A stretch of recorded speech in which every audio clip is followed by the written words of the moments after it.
폴란드는 빠른 속도로 재무장을 하고 있습니다. 캐나다가 바르샤바에서 교훈을 얻을 수 있을까요?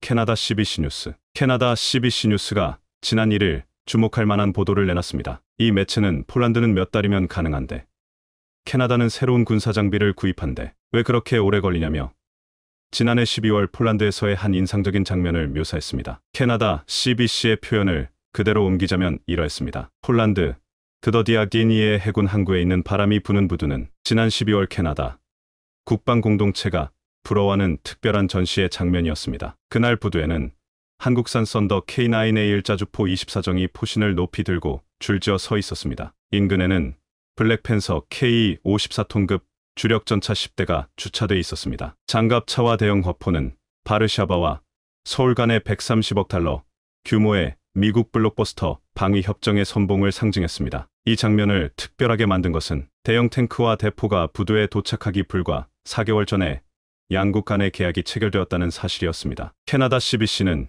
이 장면을 이렇게 묘사하며 적잖은 충격을 받은 듯 보였습니다. 캐나다에서는 지금 우크라이나에 무기를 긴급히 공급하면서 큰 공백이 생겼는데 이를 새로운 무기로 채워 넣으려 하지만 빠르게 공급받을 수 있는 방법이 없어 계획조차 세우지 못하고 있습니다. 이 매체는 폴란드의 조달 프로젝트 속도는 캐나다의 군사 조달 속도와 극명한 대조를 이룬다며 오타와는 3월에 아니타 아난드 국방장관이 발표한 계획에 대한 확고한 일정이 아직 없다고 말했습니다. CBC는 폴란드는 러시아와 국경을 마주하고 있지만 캐나다는 멀리 있기 때문에 긴빗감이 부족하다고 했습니다. 이러한 캐나다의 상황에 대해 폴란드 토마시 그로츠키 상원의장은 저는 캐나다를 이해합니다. 우크라이나, 러시아와 거리가 있습니다. 그래서 세상이 변하고 있다는 것을 이해하는데 조금 더 어려울 수 있습니다. 라고 말했습니다. 하지만 그로츠키 상원의장은 캐나다 정치인들에게 러시아의 본질에 대해 직시하고 환상을 버려야 한다고 말했습니다. 러시아가 멀리 있어서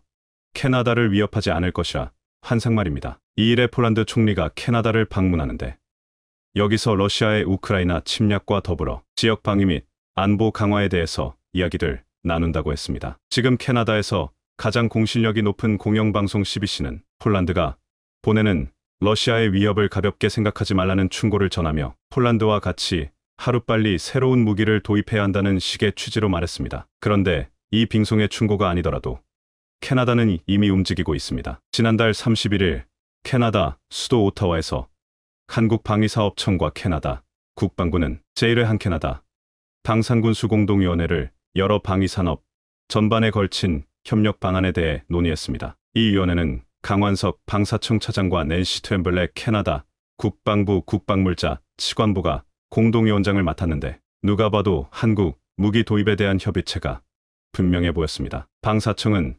방산협력이 기술 이전, 현지 생산 등 산업협력으로 이어진 사례를 제시했고 캐나다 측은 자국 내 광범위한 시험장과 저온 시험에 특화된 환경을 이용한 시험평가 분야의 협력을 제안했다고 했습니다. 결국 한국은 무기를, 캐나다는 시험장을 제공하겠다는 말이었습니다. 캐나다는 지난해 말 우크라이나의 M777 곡사포와 함께 병력을 파병하고서 한국에게 K9 자주포 18문을 긴급히 요청했습니다. 또한 이미 지난해 5월 캐나다는 우크라이나에 155mm 포탄을 대거 보내면서 우리나라에서 155mm 포탄 10만 발을 수입한 것으로 뒤늦게 알려지기도 했습니다. 캐나다는 전력의 공백을 빠르게 공급할 수 있는 한국에게서 메우려고 하는데 앞으로 60조에 이르는 잠수함 수주도 이 때문에 한국이 가장 유리할 것으로 보고 있습니다. 한국에게서 빠르게 무기를 받는 대신 잠수함 수주라는 선물을 안겨줄 것이라는 기대를 하고 있습니다. 캐나다가 급해진 이유는 러시아와 우크라이나 전쟁으로 인한 것도 있지만 러시아의 위협이 점점 커지고 있다는 것도 큰 이유가 되고 있습니다. 지난 2월 미국 알래스카에 이어 캐나다 영공에서도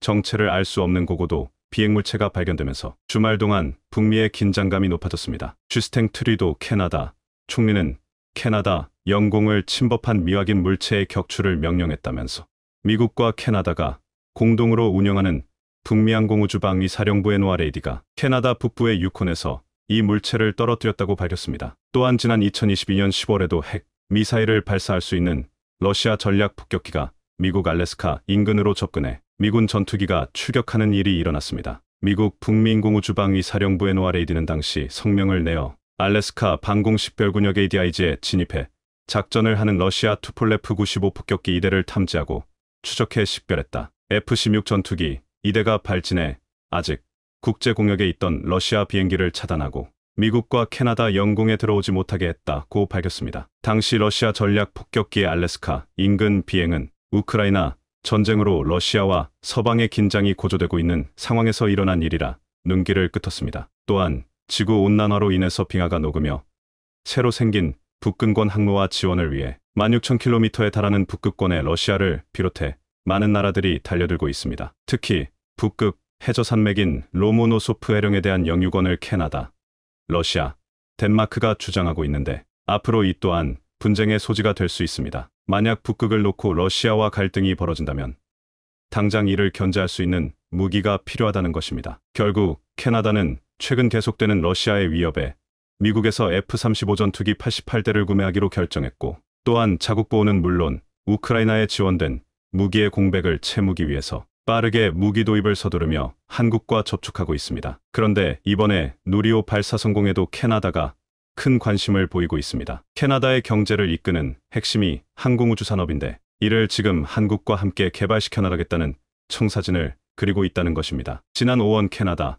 혁신과학산업부 샴페인 장관을 비롯한 관계자들이 한국을 찾아와 한화에어로스페이스 관계자들을 만났습니다. 캐나다는 지난해부터 미래형 제조 산업의 혁신에 일으키기 위해 투자에 박차를 가하고 있는데 캐나다 정부는 배터리를 비롯해 항공우주, 방산에 이르기까지 첨단 미래 먹거리 산업 경쟁력을 끌어올리기 위해 한국을 낙점했다고 했습니다. 캐나다는 이번 누리호 발사를 성공으로 이끈 한화에어로스페이스와 손을 잡고 항공무주와 방산 산업에서 긴밀히 협력해 나가겠다고 했습니다. 또한 항공우주의 경우 인공위성 기후변화, 환경보호, 안보 활용과 UAM 도시명 항공 모빌리티 등의 분야를 접목할 수 있기에 최적의 파트너를 한국으로 삼은 것입니다. 캐나다 샴페인 장관은 항공우주와 방산은 캐나다의 혁신과 경제 성장 엔진이라며 한화와 해당 관련 기업을 유치한다면 양국 모두에 좋은 일자리를 창출할 수 있다고 투자에 대한 관심을 내피웠습니다. 캐나다는 잘 알려져 있지 않지만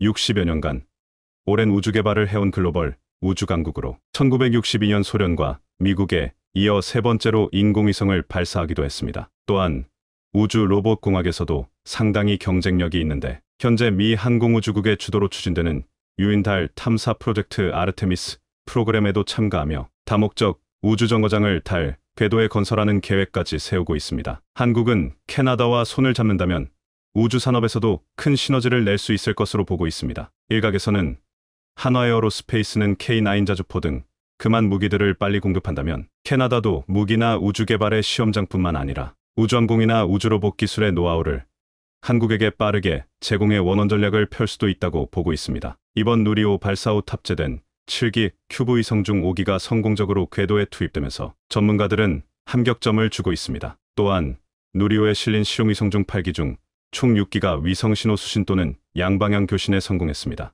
이번 성공에 힘입어 앞으로 3번을 더 발사할 것이라고 했는데 이것은 민간이 담당해 본격적인 한국판 뉴스페이스 시대를 알릴 것이라고 했습니다. 또한 올해부터 2032년까지 2조 원을 투입해 달과 화성에 갈 수 있는 후속 발사체도 개발하는데 누리호보다 발사 추력을 200도 높여 지구 저궤도를 벗어나 달은 물론 화성까지 탐사선을 실어 나를 수 있다고 했습니다. 게다가 달 탐사 계획도 동시에 추진해 2030년 달 궤도에 처음으로 쏘아 올린 뒤 한 차례 시험 발사를 거쳐 2032년에는 달 착륙선을 보낸다는 계획입니다. 한국은 지금 신속한 무기 공급을 할 수 있는 방산강국으로 가는 동시에 미래의 먹거리인 우주 개발까지 하는 놀라운 인들을 멋지게 해내고 있습니다. 러시아, 우크라이나 전쟁이 새로운 국면에 접어들고 있습니다. 대반격에 나선 이후 러시아의 방어선을 뚫는데 어려움을 겪던 우크라이나가 최근 진격에 속도를 내기 시작했는데요. 영국 매체 이코노미스트는 6월 4일 반격에 들어간 이래 다양한 접근을 시도해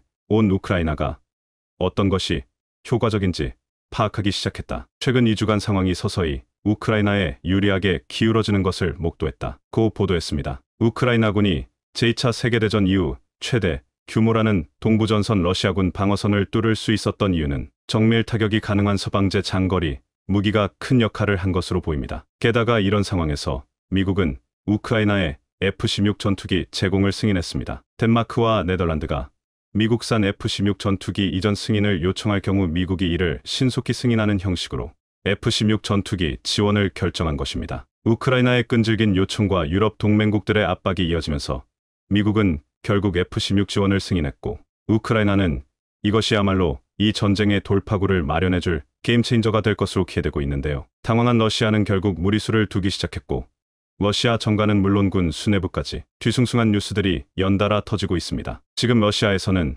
전쟁에서 크게 패배한 뒤 총사령관직에서 물러났던 러시아 장군이 돌연 사망하면서 의문사 논란까지 제기되고 있습니다. 겐나디 저드코 전 러시아 국방차관이 갑작스럽게 사망한 일이 발단이었습니다. 그는 개전 4개월 만에 우크라이나군의 굴욕적 패배를 당하면서 해임되었는데 얼마 전 갑자기 사망했고, 러시아 소설미디어에서는 지드코 장군이 독살됐을 수 있다는 주장이 제기되고 있습니다. 더구나 그의 뒤를 이은 세르게이 수로비킨 총사령관은 바그너 그룹의 반란 이후 프리고진 바그너 수장과의 연계 의혹으로 체포됐습니다. 이처럼 러시아 군 수뇌부의 공백에 따라 인사이동이 불가피해지면서 전쟁터에서도 전략 변화가 감지되고 있습니다. 러시아는 이제 전선이 아니라 우크라이나 후방, 즉 민간인 지역에까지 무차별 공습을 하고 있습니다. 지난 19일 우크라 북부 도심의 러시아가 미사일을 발사해 6살 소녀 등 130여 명의 사상자가 나왔습니다. 우크라이나 수도 키이우에서 북쪽으로 약 100km 떨어진 체르니우는 벨라루스 및 러시아 국경에서 멀지 않은 도시지만 지난해 개전 초 러시아군이 물러간 뒤로는 전투가 일어나지 않은 후방 지역이었습니다. 러시아는 이제 후방 지역마저 미사일을 퍼붓고 있는 것입니다. 전선이 교착 상태에 빠지며 자신들에게 불리한 분위기로 흘러가자 러시아는 이제 벨라루스를 끌어들여 폴란드 영토까지 전선을 확대하려는 움직임을 보이고 있습니다. 러시아가 폴란드 국경 근접 지역, 우크라이나 서부 최후방까지 공습을 퍼부은 것입니다. 러시아가 얼마나 수세에 몰려 있는지 알 수 있는 대목입니다. 우크라이나의 최후방이자 폴란드 국경 근처인 르비우와 루츠크의 러시아의 대규모 공습이 가해졌습니다. 이로 인해 루츠크에서는 스웨덴 기업 직원 3명이 사망하는 일까지 있었습니다. 루츠크는 우크라이나 서북부에서 폴란드 및 벨라루스와 국경을 맞대고 있는 지역이고, 르비우는 나토 회원국인 폴란드 국경에서 동쪽으로 불과 60km 정도 떨어진 지역입니다. 러시아가 폴란드 코앞까지 공격을 퍼부은 것입니다. 이번 공습은 상당한 의미가 있습니다. 지금까지 러시아는 우크라이나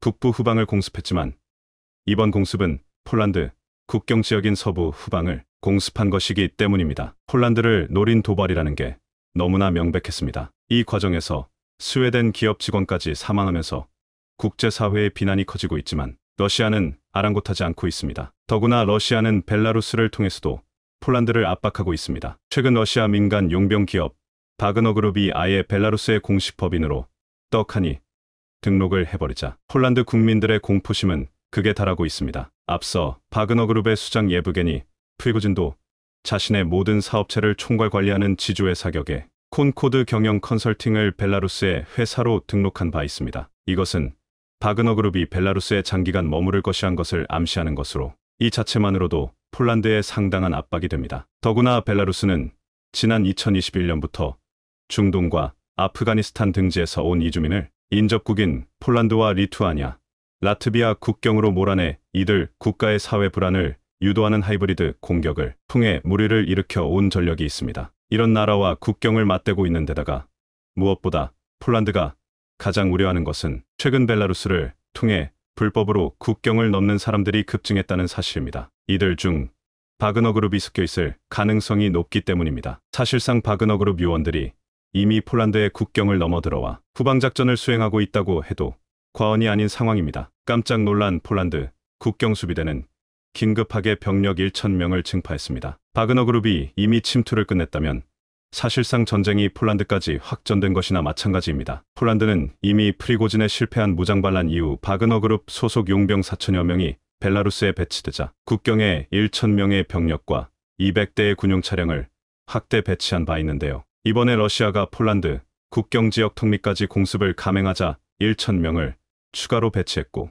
따라서 지금 벨라루스와 국경지역의 순차례는 폴란드 수비대 2천여 명이 투입되고 있는 실정입니다. 상황이 이렇게 되자 확전을 감지한 유럽 국가들은 너도나도 한국에 무기 구매 요청을 하기 시작했습니다. 특히 우크라이나에 무기를 지원했던 덴마크는 확전이 감지되자 군수 창고를 채우기 위해 한국에 연락을 취하기 시작했습니다. 사실 덴마크는 그간 이스라엘 방산 무기 구입을 추진하고 있었습니다. 덴마크 국방부 산하조달청은 이스라엘의 국제적 군수 기업 엘빗 시스템즈와 이스라엘의 155mm 트럭 탑재 자주포인 ATMOS, 그리고 엘빗 시스템즈가 개발한 PULS 다연장 로켓 발사 시스템에 대한 구매 협상을 진행 중이었습니다. 심지어 지난 3월에 아예 계약 체결까지 마쳤습니다. 그런데 무려 2달 만에 이스라엘제 무기 도입이 결정되자 부패 의혹이 불러떴고, 결국 덴마크 국방장관이 엘빗 시스템즈의 제안을 유리하게 제시함으로써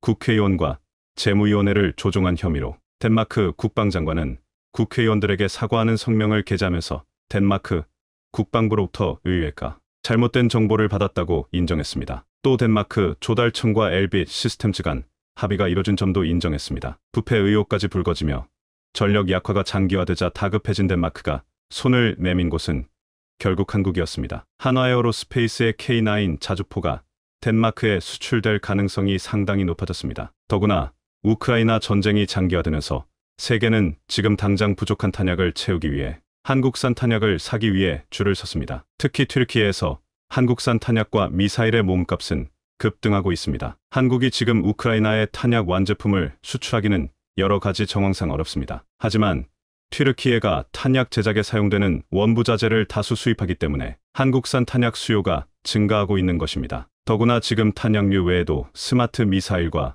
AESA 레이더 등의 수요까지 증가하면서 관련 부품 수요도 덩달아 증가하고 있습니다. 그리고 이러한 정황은 한국 방산기업들에게 새로운 기회로 전개되고 있습니다. 한국산 제품은 가격 대비 품질이 우수해 황동을 비롯한 탄피용 소재뿐 아니라 미사일 관련 부품도 찾는 나라들이 크게 늘었기 때문입니다. 따라서 튀르키예 방산시장에서 한국산 제품의 위상도 높아졌습니다. 튀르키예 방산기업 아셀산에서는 현재 우수한 한국산 제품이 튀르키예에서 급부상하고 있다. 다양한 한국 제품을 테스트하며 만족스러운 결과를 얻었고, 한국은 제품의 품질이 일정하고 사용 중에 치명적인 결함이 생기는 경우가 무척 드물어 앞으로도 지속적인 거래 의향이 있다고 밝힌 바 있습니다. 한편 러시아가 폴란드까지 전쟁에 끌어들이려는 야욕을 드러낸 지금 러시아가 폴란드 국경에 공습을 퍼부은 날, 폴란드는 대규모 군사 퍼레이드를 벌였습니다. 이날 폴란드는 최신 무기들을 대거 동원했는데 여기에 한국산 K 전차와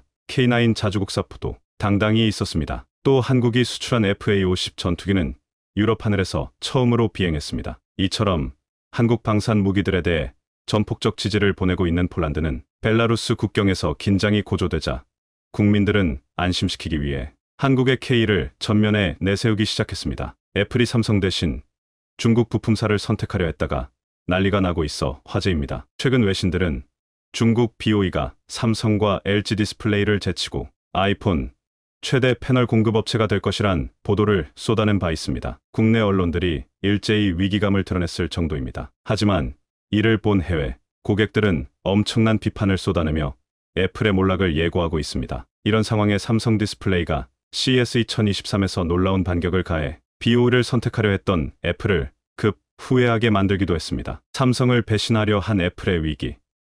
어떤 일이 발생했는지 자세히 알아보겠습니다. 최근 애플 전문 분석가 대만의 거밍치는 트위터에 놀라운 내용 하나를 올린 바 있습니다. 중국 BOE가 2024년까지 삼성 디스플레이를 추월해 애플의 최대 패널 공급업체가 된다는 것입니다. 이는 외신을 타고 일파만파로 퍼져 엄청난 화제가 됐습니다. BOE는 현재 삼성과 LG에 비해 가장 적은 물량을 아이폰에 공급하고 있습니다. 지난해 출시된 아이폰 14 시리즈 점유율을 보면 삼성 디스플레이가 70% 수준으로 가장 많았고 LG 디스플레이 23%, BOE 7% 수준이었습니다. 그런데 올해 하반기 출시될 아이폰 15 시리즈에서는 하위 버전인 기본 및 플러스용 패널 70%를 BOE가 공급하고 나머지 30%를 삼성에게 맡길 수 있다는 전망을 한 것입니다. 게다가 2024년부터 BOE가 LTPO 조온다 결정 산화물 패널 양산에 돌입하면 애플이 프로모델용으로 20터부터 30%를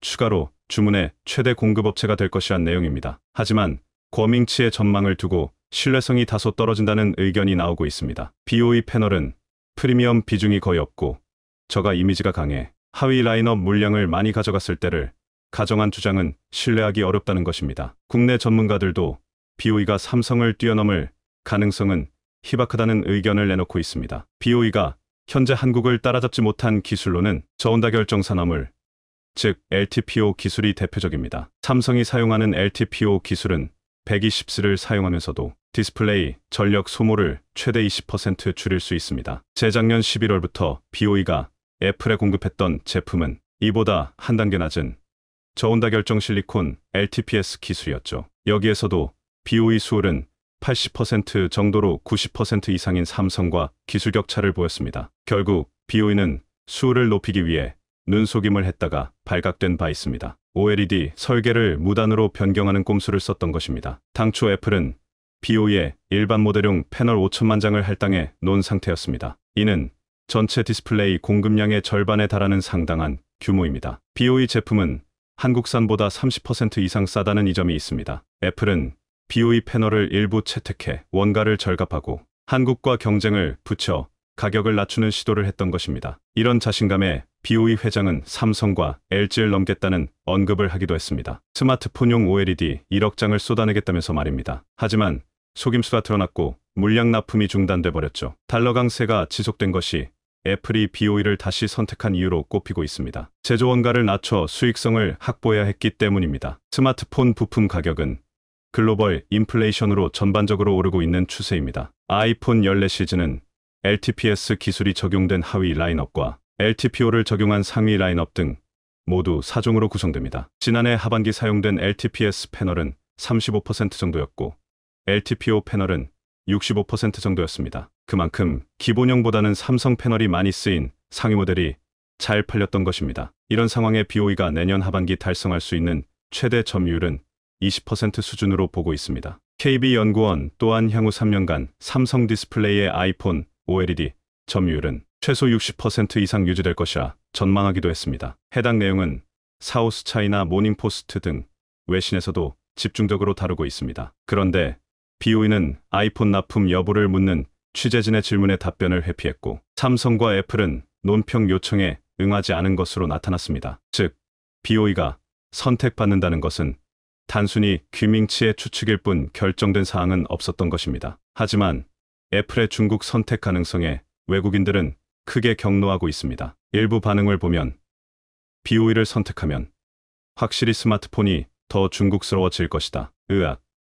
왜 불량 부품을 가진 전화기에 프리미엄 가격을 지불하겠는가? 나는 중국 패널보다는 작년 삼성이나 LG 패널을 갖고 싶다. 애플은 정신 차리고 40% 마진 달성 노력을 멈춰야 한다. 적어도 프리미엄 모델은 여전히 삼성과 LG입니다. 애플이 삼성 대신 BOE 패널을 사용하면 전체 가격을 확실히 낮출 수 있다. 하지만 나를 포함해 대다수는 열등한 것은 사지 않을 것이다. 디스플레이 품질 면에서 누구도 삼성과 LG를 이길 수 없습니다. 글쎄, 아이폰 15에 열등한 패널을 넣는다는 소문을 퍼뜨려 아이폰 14판 매량을 증가시키려는 수단이 아닐까? 중국에 대한 의존도를 높이는 것은 매우 근시안적인 것 같습니다. 이는 더 나은 가격을 얻기 위한 협상 전술일 뿐입니다. 대체로 이런 식의 반응을 쏟아내고 있습니다. 애플은 그동안 상대적으로 비싼 가격을 고수하며 프리미엄 전략을 써온 바 있습니다. 아이폰 모델별로 급 나누기 전략을 취하며 소비자의 선택을 유도했던 것입니다. 아이폰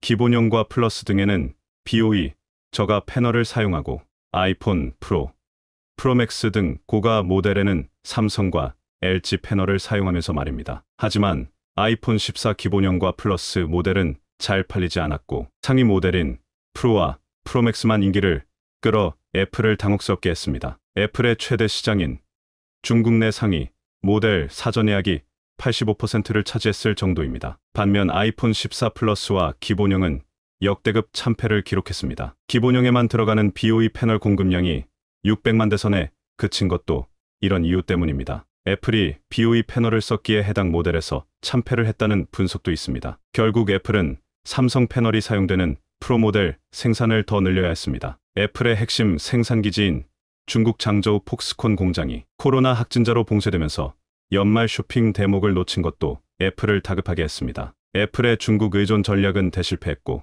시총 2조 달러가 붕괴돼 버렸죠. 지난해 1월 사상 최고치를 찍을 당시 시총은 3조 달러 정도였습니다. 불황의 그늘은 콧대 높은 애플의 가격 정책마저 흔들고 있습니다. 소비자들이 허리띠를 졸라매자 가격 인하 카드까지 만지작거리고 있는 것입니다. 스마트폰에서 디스플레이가 차지하는 원가 비중은 30%에 육박합니다. 이에 애플은 값싼 중국산 부품을 사용하기 위해 지속적으로 눈을 돌리고 있습니다. 하지만 이는 몰락을 더 부추길 뿐이라는 의견이 많습니다. 애플이 중국 제품을 사용하려던 시도는 BOE뿐만이 아닙니다. 지난해 11월 중국 YMTC로부터 낸드 플래시를 공급받아 장착하려고 했지만 미국 정부의 압력에 마지못해 철회하고 삼성전자와 계약을 맺었죠. 애플은 중화권 매출이 전체의 70%에 달해 유독 중국에 약한 모습을 보이고 있습니다. 애플은 중국의 압박에 2016년 320조 원 규모의 비밀 계약을 체결하기도 했습니다. 중국 제조업체에 대한 기술 개발 지원과 부품을 더 많이 사용하는 조건으로 앱스토어 등에 대한 제재를 면제받도록 했던 것입니다. 이에 BOE의 LCD 패널은 아이폰에 빠르게 적용돼 갔습니다. OLED 공급 또한 꾸준히 타진해 왔는데 낮은 수율과 성능이 문제가 돼 문턱을 넘지 못했었죠. 아이폰 수리에 사용하는 교체용 OLED 패널에 제한적으로 납품됐을 뿐입니다. 그동안 애플이 중국 BOE를 제외했던 것은 저전용 및 터치 일체형 패널을 원했던 애플의 요구에 맞추지 못했던 것도 이유입니다. 중국은 저가 공세로 가격 경쟁력을 높여 국내 기업을 추격하는 방식을 쓰고 있습니다. 중국 정부 또한 자국 기업에게 막대한 지원을 쏟아붓고 있습니다. 최근 5년간 이들 기업이 받은 적자 보조금은 2조 5천억 원에 달했을 정도입니다. BOE가 패널 양산을 위해 지은 공장 건설 비용 7조 8천억 원 중 허베이 지방정부와 금융기관이 90%에 가까운 대출을 지원하기도 했습니다. 전 세계 LCD 시장이 중국으로 넘어간 과정도 여기에 있습니다. 여기에 중국 디스플레이 업체들은 한국 기술을 빼내며 성장을 거듭해왔습니다. BOE는 지난 2003년 한국 하이디스를 인수한 후 급격한 성장을 이룬 바 있습니다. 그런데 BOE는 인수 후 투자는 뒷전으로 하고 즉각 기술을 빼내가 공분을 샀습니다. 그 후 BOE는 중국 1위 업체가 됐으며 현재도 한국 OLED 기술력을 탐내고 있습니다. 삼성 디스플레이는 올해 2번이나 특허 보호를 강조했는데 BOE가 픽셀 구조와 터치 전극 특허를 침해하고 있었기 때문입니다. 이런 상황에 국내 기업들은 기술 격차로 승부를 보고 있는 상태입니다. 투명 OLED, 미니 발광 다이오드, 퀸텀 닷 등 차세대 기술 개발뿐 아니라 스마트폰에서 BOE가 수년간 따라오지 못할 능력까지 선보이고 있습니다. 삼성 디스플레이는 세계 최초로 폴더블과 슬라이더블을 결합한 제품을 공개했습니다. 폴더블 기술과 슬라이더블 기술이 하나의 패널로 구현된 것입니다. 화면을 접었을 때는 8인치, 폴더블을 펼쳤을 때 10인치며 슬라이딩 방식으로 늘리게 되면 최대 12.4인치까지 확대됩니다. 노트북에 버금가는 화면, 크기의 휴대성까지 갖추고 있어 큰 기대감을 모으고 있습니다. 양 옆으로 늘어나는 슬라이더블, 플렉스, 듀엣 또한 큰 주목을 받았습니다. 그리고 대낮 야외에서도 선명한 OLED, 초고위도 제품은 애플 관계자마저 경악시켰습니다. 업계 최초로 2000니트 초고치도 인증을 받았기 때문입니다. 1니트는 촛불 하나의 밝기인데 2000개의 밝기를 구현한 것입니다. 이는 글로벌 인증업체 웰의 검증을 통해 UDR 마크까지 획득했습니다. 이 기술은 미국 라스베이거스 CES 2023에서 처음으로 공개된 상태입니다. BOE는 지난해 LTPO 패널 양산 테스트를 하기도 했지만 삼성 디스플레이 대비 밝기가 40% 가까이 떨어지면서 애플에 실망을 주셨죠. 국내 업체 대비 기술 수준이 여전히 2년 이상 차이가 나는 것입니다. 삼성 디스플레이의 OLED 패널 연간 생산 능력은 7억대로 전 세계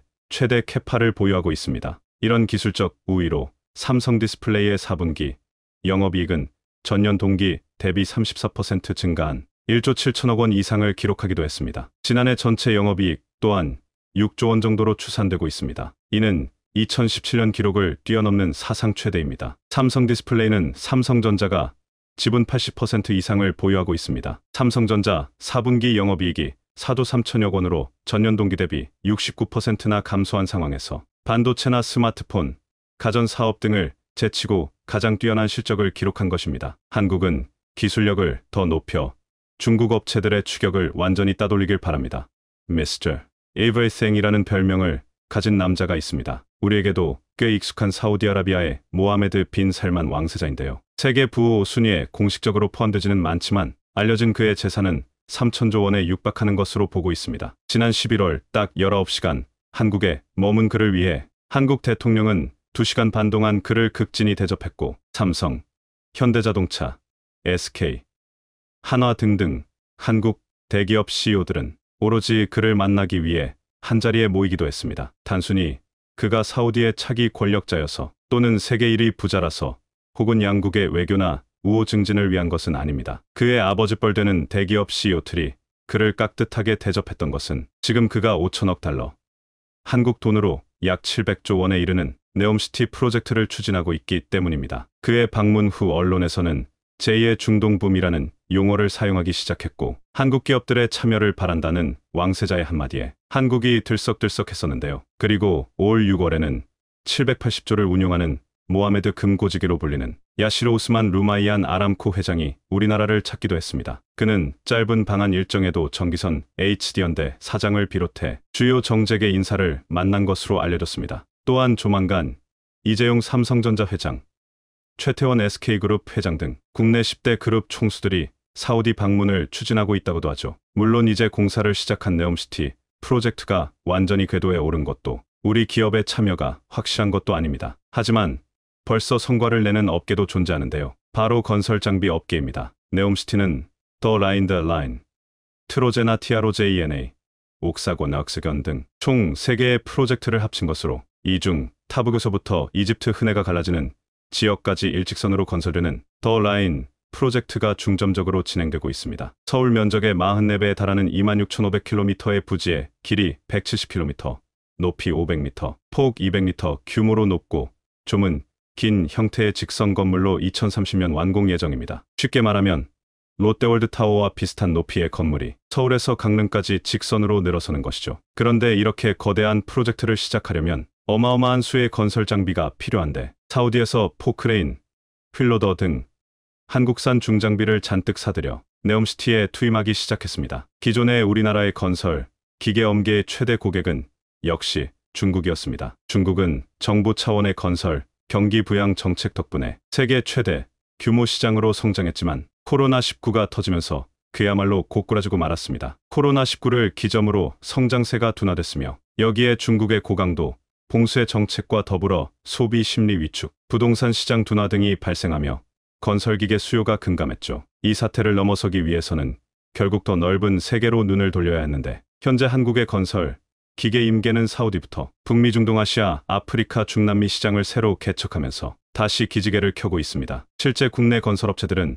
중국을 제외한 신흥국 중심으로 사업을 펼치면서 실적은 오히려 확대됐는데요. HD현대건설기계는 올 2분기 매출 1조 321억 원, 영업이익 966억 원을 기록했는데 이는 지난해 2분기보다 17.9%, 163.2% 늘어난 수치입니다. HD현대인프라코어 건설기계 부문은 같은 기간 매출 1조 133억 원, 영업이익 1158억 원을 기록했습니다. 전년 동기 대비 매출은 7.8%, 영업이익은 126.6% 증가한 수치죠. 중국을 제외하고 현재 우리나라의 가장 큰 시장은 사우디를 포함한 중동입니다. 네옴시티 건설 프로젝트에 투입된 건설 장비는 지난해 말 기준으로 6천여 대가 넘는 것으로 집계되는데 오는 2050년 완공을 목표로 공사가 진행되고 있어 당분간 건설 장비 수요는 더 폭발적으로 증가할 것으로 예상되는데요. 사우디에서는 네옴시티 외에도 다양한 건설 사업이 추진되고 있어 앞으로가 더 기대되는 상황입니다. 최근 HD현대인프라코어는 사우디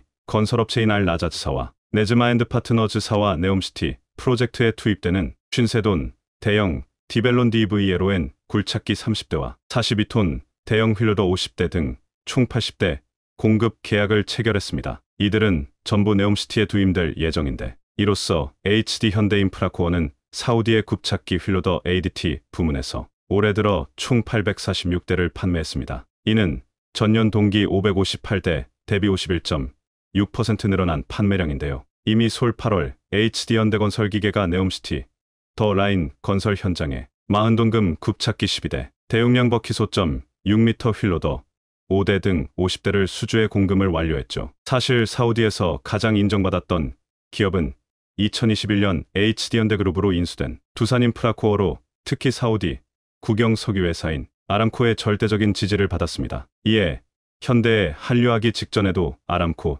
주요 헐력사에 20동금 굴착기 20대와 50톤금 굴착기 5대 등 총 25대의 굴착기를 수주했습니다. 아람코의 믿음이 얼마나 탄탄했던지 사우디 내 2개 건설업체로 구성된 컨소시엄에서도 글로벌 경쟁사를 모두 제치고 굴착기 50대에 대한 수주 계약을 체결하기도 했습니다. 이러한 굴착기들은 전부 네옴시티 건설공사에 투입되어 전력시설 유지 보수 작업을 위해 활용하고 있습니다. 하지만 사우디의 네옴시티만 바라본다면 자칫 중국처럼 예상치 못한 리스크에 직면할지도 모릅니다. 우리 기업들은 이참에 더 다양한 국가로 우리 기술을 뽐내고 있는데요. HD 현대인프라코어는 브라질에서는 공공인프라 투자에 따른 수요 증가로 최근 디벨론 굴착기 51대를 수주했습니다. 마투그로 스메투 그로서 주 철도건설 프로젝트에서 80톤 및 53톤 대형 굴착기 등 총 22대, 히우그란즈 두술리오 그랜드 듀 서울 주 0028 프로젝트에서 14톤 중형 굴착기 29대의 공급 계약이었죠. 특히 히우그란즈 두술주 프로젝트에서는 고객이 원활한 유지 보수를 위해 자체 생산 엔진을 탑재한 제품을 요구하면서 14톤금에서는 경쟁임 체중 디벨론 굴착기가 독점 공급되기도 했습니다. 아르헨티나도 한국산 장비를 수입하고 있습니다. 고도 4,000m 이상의 고지대 리튬 염호광산을 신규 조성하기 위해 HD현대와 건설장비 공급 계약을 완료했으며 건설장비는 50톤금 굴착기 6대, 300마력 필로더 3대, 150마력 모터그레이더 4대, 적재종량 41톤 굴절식 덤프트럭 10대 등 총 23대입니다. 두산밥켓 역시 호성적을 이어가고 있는데요. 기존에 힘을 쏟았던 미국 시장이 호황을 맞으며 상반기 좋은 실적을 거뒀으며 북미 전체의 인프라 투자가 늘면서 하반기에도 긍정적인 전망이 예상됩니다. 두산밥켓은 북미 시장에서 더 나아가 중동과 아프리카 지역에서도 판매량을 늘리고 있는데요. 영상을 보시면서 그래봐야 건설 장비 얼마나 한다고 이런 생각을 하시는 분도 계실 텐데 이는 틀린 생각입니다. 글로벌 건설기계 시장은 조선업만큼이나 거대한 시장으로 한국 업체들이 먹거리 시장으로 충분히 노려볼 만한 가치가 있습니다. 2022년 기준 건설기계 글로벌 시장 규모는 1296억 4200만 달러 약 172조 원로 글로벌 조선 시장인 1226억 4천만 달러보다 큽니다. 우리 조선업은 이미 세계에 이르지만 건설기계업에선 두산밥켓이 11위, HD현대가 12위에 자리하고 있어 체감하기 어려울 뿐이었죠. 임계 관계자는 가격이 상대적으로 저렴하면서 품질이 좋은 한국 제품에 대한 인지도가 올라가고 있다며 건설기계는 아직 먹을 게 많은 시장이라고 강조했는데요. 이렇게 큰 시장을 우리가 점유하기 위해서는 기술이 필요합니다. 조선업처럼 경쟁사를 압도하는 기술력을 발전시켜야 하죠. 지난 9월 20일 충남 보령에 위치한 보령 피지 퓨러빙 그라운드 작업장에서는 굳은 빗줄기를 뚫고 도저 더저 한 대가 바닥 평탄화 작임을 수행하고 있었습니다. 그런데 후진 중인 도저 뒤로 사람이 튀어나오자 도저는 즉각 작업을 멈춰섰고 한쪽에선 굴착기 한 대가 묵묵히 모래를 퍼나르는 모습도 볼 수 있었습니다. 지극히 평범해 보이는 작업 현장이지만 여기에는 비밀이 숨겨져 있습니다. 이날 시연된 장비들은 모두 자동화로 움직였다는 점인데요. 이 기술들은 HD 현대 사이트 솔루션이 자체 개발한 무인 자동화 솔루션 컨셉트로 회사는 컨셉트 구현 과정에서 확보한 개별 기술들을 2025년부터 순차적으로 실용화시킨다는 구상을 내놓았죠. 이동욱 HD 현대 사이트 솔루션 사장은 톰티어 기업들이 우리를 벤치마킹하려 하지만 따라하지 못하고 있다며 건설 기계의 무인 자동화 분야에서 가장 앞서 있다고 자부했습니다. 무인 자동화 기술이 적용되면 인간이 직접 수행하기 어려운 공간에서 작업이 가능해질 겁니다. 예를 들어 원전 현장, 고산지대 등의 자동화된 건설 장비가 투입되는 것도 이때 작업자는 관제 센터에서 장비의 이상 유무와 작업 상황만 확인하면 되며 여기서 기술이 조금만 더 발전한다면 각각 자동화된 건설 기계 장비들이 한 몸이 된 듯 유기적으로 작업을 수행할 수도 있게 됩니다. 자동화 이외에도 원격 제어를 통한 기계 설비 역시 성능 시험이 진행되었습니다. 원격 조종실에서 게임을 하듯 건설 장비를 조정하는 건데요. 간단한 조작만으로 멀리 떨어진 기계를 안전하게 조작하기 위함인데 실제 이 기술을 통해 독일 모넨에서 8,500km 떨어진 인천의 굴착기를 원격 조종하는데 사상 최초로 성공하기도 했죠. 이런 기술을 첨단 도시 개발에 집중하는 사우디 모하메드 왕세자가 놓칠 리 없습니다. 이동욱 HD 현대 사이트 솔루션 사장은 솔루션을 도입을 하기 위해 여러 건설사와 허미하는 상황이라고 말했는데 사우디가 네옴시티 프로젝트에 이 솔루션을 도입하기 위해 현재 기술 도입을 논의 중에 있습니다. 전쟁의 아픔을 이겨내고 한강의 기적을 일궜던 우리나라가 만든 건설 장비가 세계를 호령하는 그날이 좀 더 앞당겨지길 기대합니다.